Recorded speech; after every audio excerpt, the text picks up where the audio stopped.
নমস্কার বন্ধুরা, আমি কৃষ্ণা ঘোষ। আর আমার চ্যানেলের নাম হচ্ছে প্রতিদিনের দেখা। প্রতিদিনের দেখার কথার অর্থ হলো আমি প্রত্যেক দিনের জীবনে যা যা দেখে থাকি সেই ভিডিওর মাধ্যমে আমি এগুলো বলে থাকি। যদি আমার ভিডিওগুলো আপনাদের ভালো লাগে অবশ্যই আপনি লাইক করে দেবেন। আর প্রতিদিনের দেখার মধ্যে একটা সবথেকে গুরুত্বপূর্ণ জিনিস যেটা আমি প্রায় সময় দেখতে পাই, আগে আমরা ছোটদের সাথে কথা বলতাম স্নেহের সাথে, ভালোবেসে। এখন ছোটদের সাথে কথা বলতে আমাদের রীতিমতো ভীষণ ভয় লাগে, ভীষণ। কারণ তাদের যা আচরণ সেইগুলো দেখে আমরা ভীত, সন্ত্রস্ত। তারা কী হঠাৎ করে সবার সামনে আমাদেরকে কী বলে ফেলবে সেই ভেবেই কিন্তু আমরা চিন্তিত। ছোটদের একটা আমরা ফেসবুক, মেসেঞ্জার, সমস্ত রকমের অ্যাপ যেগুলো আমরা খুলে রাখি। আমাদেরও সবার বন্ধুর প্রয়োজন, ওদেরও যেমন বন্ধুর প্রয়োজন। ছোট বয়সের মানুষরা আমাদের কাছে আসেন, মেসেজ করেন বা কথাও বলেন। কথা বলার পরিপ্রেক্ষিতে তাদের সবার আগে প্রশ্ন, আপনার বয়স কত? আপনার তো বয়স হয়ে গেছে। এইগুলো তাদের মুখের মধ্যে। কিন্তু আমরা কিন্তু কখনো জানতে চাই না কারোর কাছে যে তাদের কত বয়স হয়েছে, তাদের কী। যখন আমরা কাউকে বন্ধু বানাবো মনে করি, তখন কিন্তু আর বয়সের সীমারেখা আমাদের কাছে কোনো ইম্পর্টেন্স নয়। কারণ বয়স যাই হোক না কেন, আমার বন্ধুর প্রয়োজন, আমার কথা বলার প্রয়োজন। আমি তো আমার নিজের চাহিদা পূরণ করার জন্য তাকে বন্ধু বানাবো না।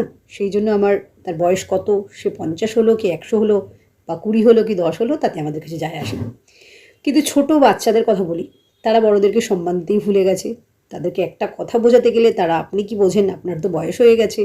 আপনার তো, যেগুলো রাস্তাঘাটে দেখি বয়স্ক লোকেদের সাথে অভদ্র আচরণ, বিশেষ করে রাস্তায় চলতে চলতে প্রত্যেক দিনে যেটা দেখা, মা বাবা একটু বয়স্ক হয়ে গেলে তার সন্তানরা তাদেরকে দেখে পরিচয় দিতেও তাদেরকে বোধহয় দ্বিধাবোধ হয়। আমি রাস্তায় চলতে চলতে আমার এরকম প্রতিদিনের দেখা আছে। কোনো মানুষ কারোর ছেলের বাইকে বসে যাচ্ছেন বা কারোর সাথে স্কুটিতে চেপে যাচ্ছেন। মা বা বাবা বয়স্ক হওয়ার দরুন, বয়সের দরুন তারা কিন্তু ঠিকভাবে তার সাথে বসতে পারছে না। এমনও দেখা আছে যে তাদের সাথে অভদ্র আচরণ করছে তার সন্তানরা। কারণ কি? যে তারা ঠিকমতো সেটাকে তার সাথে মানানসই হয়ে চলতে পারছে না। কিন্তু আমি সন্তানদেরকে বলবো, সবাই তোমরাও বড় হবে, তোমরাও কিন্তু চিরকাল ছোট থাকবে না। তোমরা যখন ছোট ছিলে তখনও আমরা তোমাদেরকে হাত ধরে নিজের সুবিধা মতো, তোমাদের সুবিধা মতন বসিয়ে নিয়ে কিন্তু গেছি। এখন বড় হয়ে গেছো বলে সবাইকে অভদ্র, সবার সাথে অভদ্র আচরণ করবে, সেটা তো মেনে নেওয়া যাবে না। এর তো একটা বিহিত মানুষের দরকারি। আমি তাই বাবা মাদেরকে বলি যে সবাই আপনারা শুনলেন আপনাদের সাথে আচরণ করছে, সবসময় মুখ বুজে সহ্য করার কোনো ব্যাপার নেই।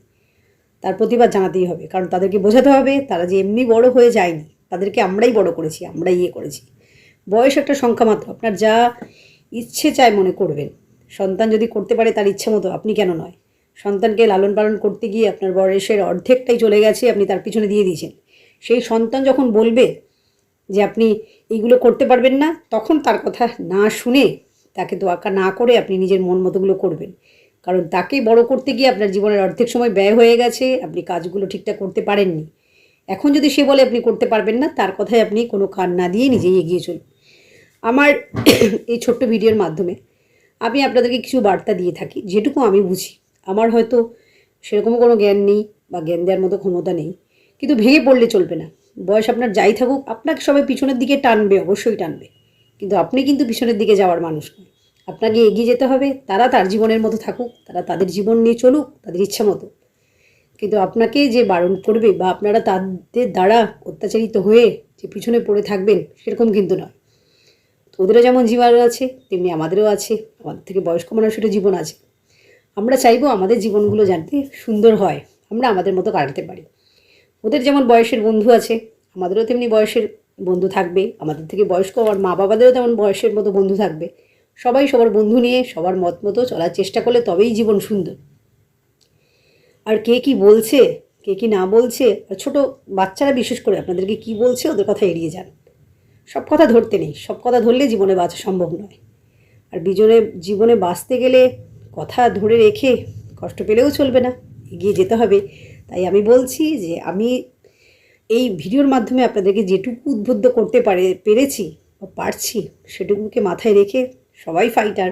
সবাই আপনারা ভাববেন যে যারা মিডিয়ার সামনে আসছে, যারা ভিডিও করছে, তাদের বোধহয় কষ্ট নেই। কষ্ট সবার থাকে, সবার থাকবেই। আপনি যতদিন বাঁচবেন কষ্ট আপনার স্বাদ ছেড়ে কিন্তু যাবে না। তাই জন্য কষ্টকে ভুলে আপনারা এগিয়ে যাবেন। সবাই ভালো থাকুন। আমি চাইবো সবার যেন মঙ্গল হয়, সবাই ভালো থাকুন। এটুকুই চাওয়া থেকে রইল আজকের মতো আমার ভিডিও।